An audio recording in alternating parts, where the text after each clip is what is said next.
Juneteenth Prayer.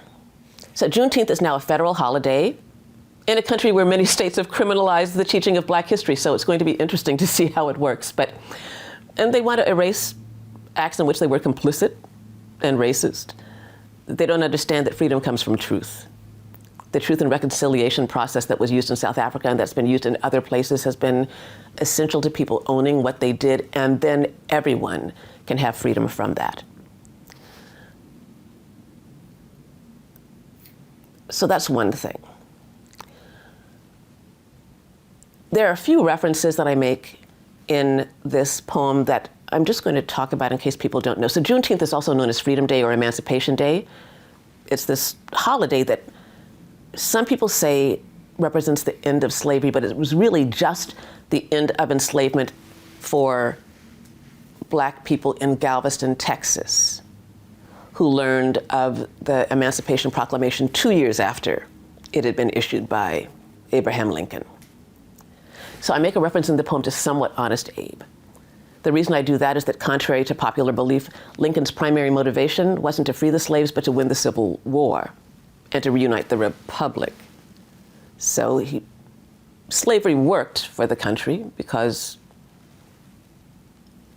we didn't have to pay people who were picking cotton or corn or whatever they were doing, building buildings like the White House. All of that work was done for free. Angela Rye says, we built this joint for free. And there is truth in that. So when did slavery actually end? It depends on what end means to you. So there's December 31st, 1862, which is the day before the Emancipation Proclamation. I mention it because there's something important that Black people continue to do on New Year's Eve. We have ceremonies called Watch Night, where you go to church at usually about 7 p.m. and leave at 10, or some people go later and leave at midnight. But the reason for that is that it's a commemoration of what our ancestors did when they learned that slaves were to be freed on January 1st, 1863. So they were waiting on New Year's Eve for the clock to get to 12:01, because 12:01 was freedom.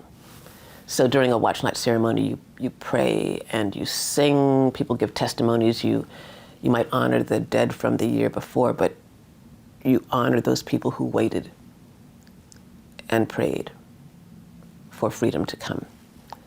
Then there is January 1st, 1863, that's the date of the signing of the Emancipation Proclamation. There is January 31st, 1863, that's the signing of the 13th Amendment, which legally and officially ended slavery for everybody. And these are the words from it. Neither slavery nor involuntary solitude, except as punishment for a crime, whereof the party shall have been duly convicted, shall exist in the United States or any place subject to their jurisdiction.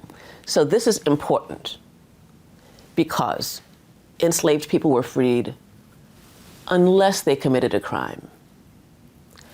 So what was determined to be a crime became silly stuff. So mass incarceration started then. It's not a new thing, because you could be enslaved if you were incarcerated. So chain gangs, were to clean up highways, to plant crops, because all of these white people who did not any longer have people doing their work for them realized that it was quite hard to do. And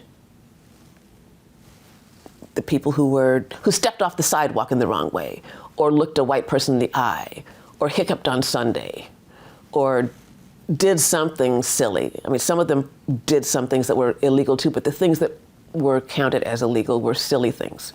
Scratching the left side of your head with your right hand, oops. These were things that just were not criminal, but became crimes. Then there is June 19th, 1865, Juneteenth, 19th Juneteenth, which was 2 years after emancipation. It's a holiday that's now a federal holiday. It's one that I've always had sort of an odd relationship with. My father did not want us to celebrate it because he did not understand why we would celebrate people finding out 2 years late that they had been freed. But we now have a national holiday. So I I am thoughtful on that day. There are a couple of other references that I'm hoping most people know, but in case you don't, there's a line that says, "We are survivors of the Middle Passage." And the Middle Passage was a stage in the Atlantic slave trade where millions of Africans were transported to America as part of this, something called the Atlantic Triangle trade, which was between Europe, Africa, and the Americas, and it lasted from the 16th to the 19th centuries. So I wanted to clear up that reference. There's also a line that said, "You did not bring us this far to leave us, Jesus." And that's a rewriting of a song that my maternal grandmother, the one with the ugly jar under the sink, used to sing. There's a version that James Cleveland does, and there's one that the Barrett sisters do. "I don't feel no ways tired. Come too far from where I started from. Nobody told me that the road would be easy. I don't believe you brought me this far to leave me." It's a beautiful song, and it's also one that means a lot to me because I have a number of rare chronic disorders, and doctors don't understand how I manage to stay alive. Part of it is because I take very good care of myself. I've been a vegan my whole life. I'm an athlete somehow. And I believe that I was put here for a purpose. So I wake up and try to live that purpose. I grew up in a religious family, so I don't believe that God brought me this far to leave me. And here I am. I've come too far from where I started from. Listen, this is what she said. Nobody told me that the road would be.